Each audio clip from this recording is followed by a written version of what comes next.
going to be a complete disassembly and reassembly of the Ruger Precision Rifle bolt assembly. I did one on the American rimfire from Ruger, and it seemed to go over pretty well.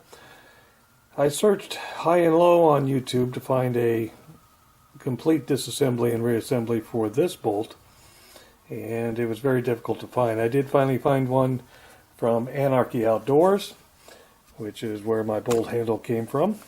What you're going to need is something to depress the firing pin spring. I'm using a crescent wrench because it gives a broad head, something to hang on to. I use a 2-inch PVC cap or slip cap that I've put some depressions into to hold things for removing the roll pin, just something to capture it when it comes out.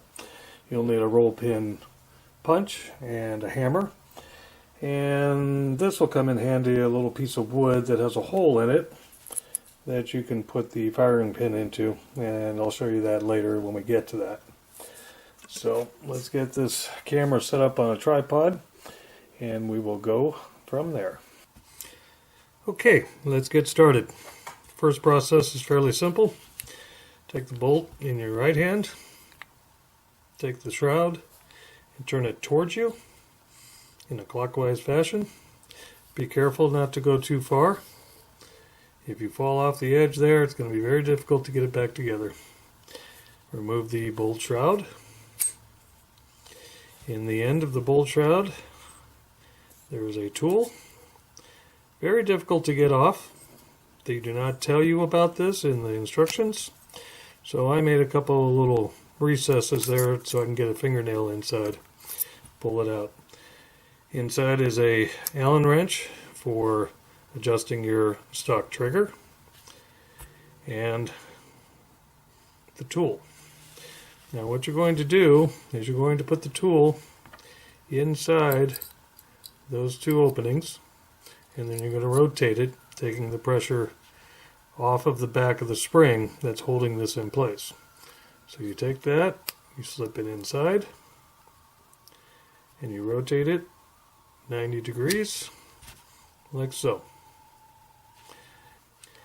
Then you just take the firing pin assembly and you turn it until it slides out.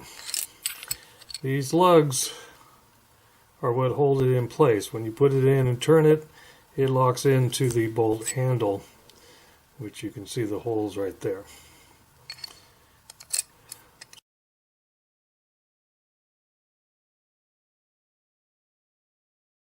Set that off to the side.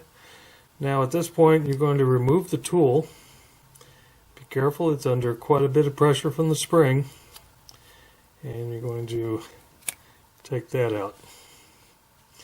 Now at this point there is a roll pin right inside there. You're going to tap that out. This is where I use my little modified PVC cap.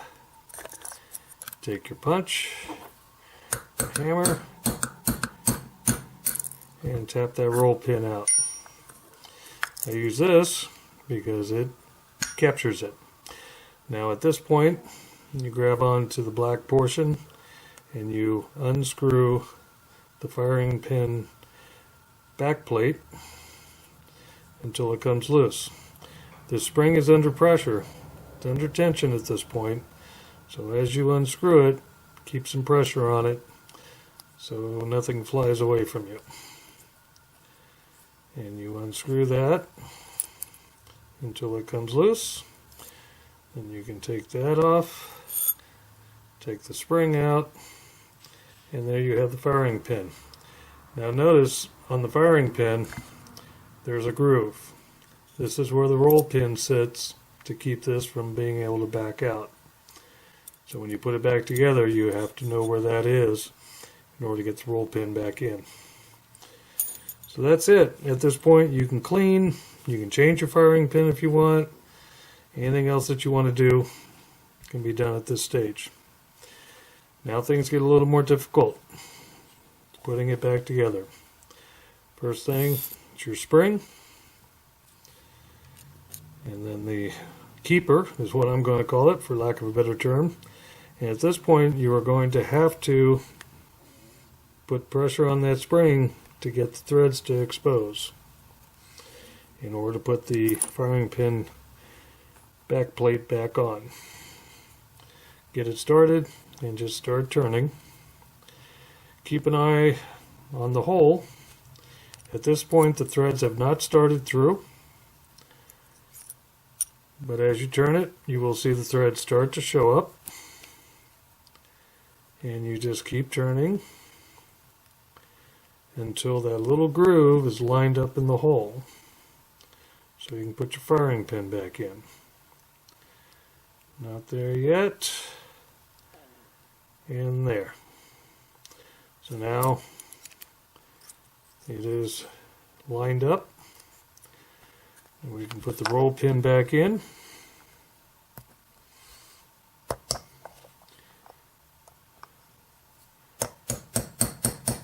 You want to seat the roll pin so it's below the surface of the outside, but not so far that you're pushing it through the other side. And that should be good right there.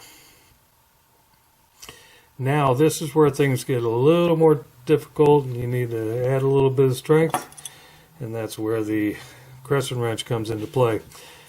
You can use a 3/8 inch wrench. It'll fit over the barrel here and will grab onto these lugs, but there's nothing to hold on to be able to apply enough pressure, and it does take quite a bit of pressure.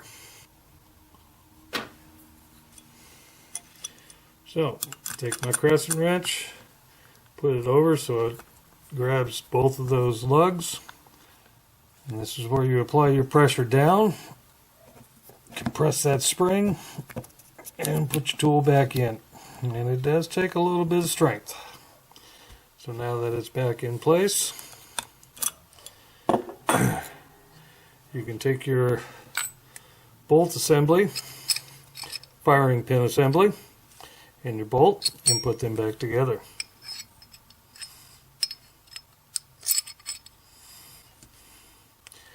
This is going to slide in, and again, these lugs have to go through that bolt handle, so you need to turn it until it slips into place. Turn it back to the previous position and remove your tool.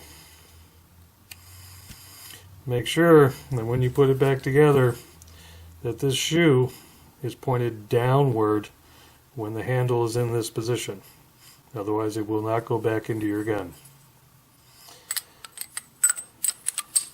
Put the bolt shroud back in place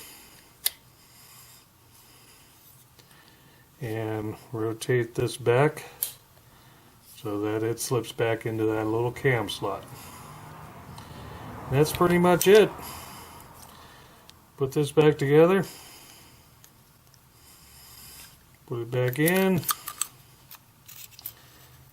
It's on a bayonet mount similar to a camera lens, and that's done. So that's it. Disassembly, full reassembly of the Ruger Precision Rifle bolt assembly. I hope this helps. Thanks for watching.